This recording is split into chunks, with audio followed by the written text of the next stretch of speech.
हिंदू धर्म में जितना महत्व भागवत का है उतना शायद किसी और ग्रंथ का होगा। और इस देश में शायद ही कोई ऐसा दिन हो जब इस देश में किसी हिस्से में भागवत की कथा ना सुनाई जा रही हो। हर एक व्यक्ति की कामना होती है कि उसके हाथों जीवन में एक बार भागवत की कथा जरूर हो जाए, क्योंकि कलयुग में भागवत को स्वयं श्री कृष्ण का रूप माना गया है। लेकिन क्या आपको पता है कि यह ग्रंथ, जिसमें 12 स्कंद और 18,000 श्लोक हैं, किसने पहली बार सुना था और क्यों? ऐसा क्या हुआ था कि लगातार 7 दिनों तक संसार के बड़े ऋषि मुनि गंगा के तट पर सुखदेव जी से भागवत सुनने आ गए?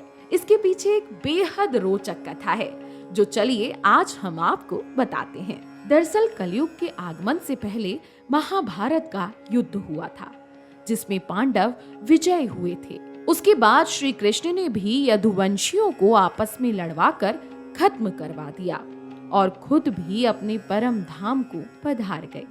इस पृथ्वी पर राजा परीक्षित, जो कि अभिमन्यु और उत्तरा के पुत्र थे, उनका राज्य था और वो बहुत संतवान और धर्मनिष्ठ राजा थे, जिससे प्रजा बेहद प्रसन्न थी।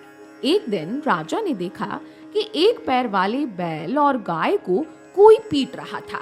राजा परीक्षित क्रोधित हुए और उस व्यक्ति से कहा कि मुझे मृत्यु दंड मिलना चाहिए। धर्म रूपी बैल की सत्य, तप और दया रूपी 3 पैर कलयुग ने मारकर तोड़ डाले थे। केवल एक पैर दान के सहारे वह भाग रहा था। उसको भी तोड़ डालने के लिए कलयुग बार बार उसका पीछा कर रहा था। इसको देखकर परीक्षित जी को बेहद क्रोध आया और वो उसे मारने दौड़े, लेकिन कलयुग तो समायाचना करने लगा। दया करते हुए परीक्षित जी ने उसे जुआ, मदिरा, परस्त्री गमन और हिंसा जैसी 4 जगह दे दी। कलयुग ने कहा कि हे महाराज, कोई ऐसी जगह भी दे दीजिए जहां अच्छा पुरुष आता हो। यह सब चीजें तो बुरे पुरुष की निशानी है। इसको देखकर परीक्षित जी ने उसे स्वर्ण की जगह दे दी। एक दिन परीक्षित जी शिकार करने गए और कलयुग तो सोने के मुकुट में सूक्ष्म रूप में था ही। परीक्षित जब शिकार करते हुए थक गए तो वे शमक ऋषि की कुटिया में पहुंचे।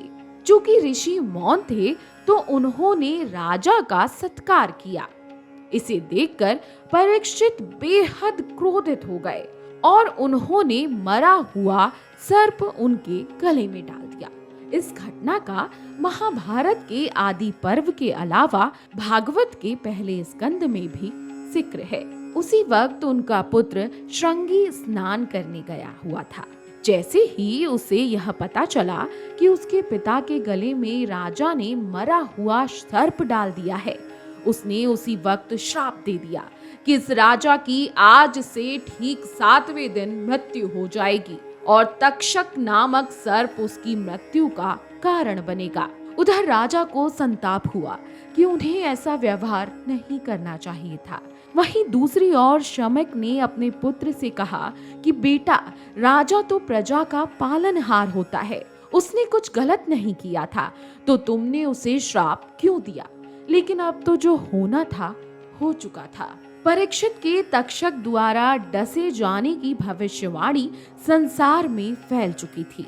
बड़े बड़े ऋषि मुनि में, जिसमें विश्वामित्र और परशुराम जैसे भी शामिल थे, वो गंगा के तट पर एकत्रित होने लगे। श्राप मिलने पर राजा परीक्षित ने अपने पुत्र जन्मेजय को राजपाट सौंप दिया और गंगा तट पर मृत्यु की प्रतीक्षा करने लगे। और उसी दौरान सुखदेव जी ने, जो महर्षि वेदव्यास के पुत्र थे, उन्होंने गंगा तट पर लगातार 7 दिन तक राजा परीक्षित को भागवत सुनाई थी। और ठीक 7वें दिन राजा का इस संसार के प्रति मोह नष्ट हो गया और ठीक 7वें दिन ही तक्षक ने परीक्षित को डस लिया।